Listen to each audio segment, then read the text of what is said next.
the big concern that we had with this storm, there were still some options on the table where this was more of a miss for us. And I think those options are becoming less and less. And it's becoming increasingly clear that this is going to be a major coastal system arriving throughout pretty much the entire day on Saturday.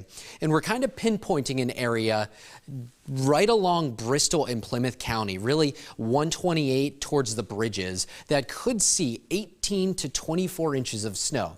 Now, with any storm, we talk about sort of the wobbles, right? Where it could move a little bit to the west or east or north or south. We're going to be watching those closely, but I want you to keep in mind that there will be likely a band of snow that could reach up to 2 feet in some spots. Now, as you get closer to Boston, as you get closer to Cape Ann and the Merrimack Valley, you're still talking 12 to 18 inches of snow.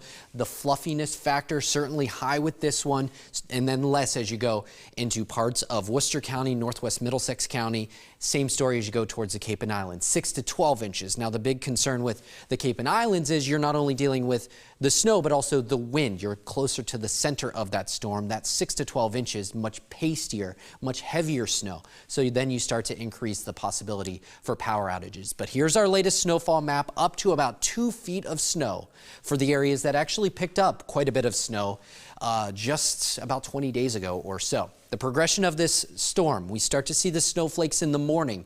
This system really ramps up as we go towards the midday and into the afternoon. You see some of those deeper shades of purple. That's going to be the banding that we're talking about. Notice that banding right along 128 as you go towards the bridges and even towards the Cape. And that's where we would expect those snowfall rates to be on the scale of 2 to 3 inches per hour.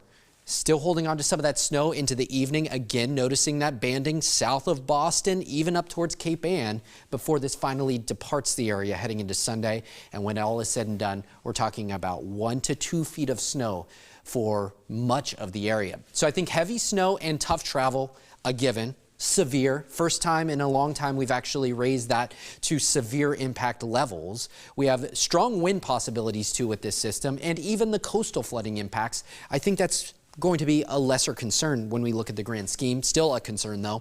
60 to 75 mile per hour winds right along the immediate coastline, and it's really going to start when the winds turn out of the north. So we'll have to look at the north facing beaches on Cape Ann as you go towards the south shore and the bay side of Cape Cod, likely seeing some of the worst of those impacts and the strongest of the wind. You notice how our astronomical high tides start to build a little bit.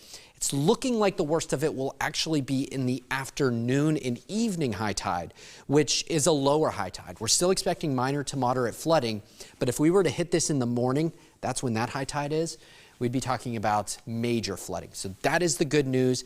Our cone of uncertainty is starting to shrink a little bit with this system. We still have the option on the table that this goes out to sea. That is becoming less and less of a concern.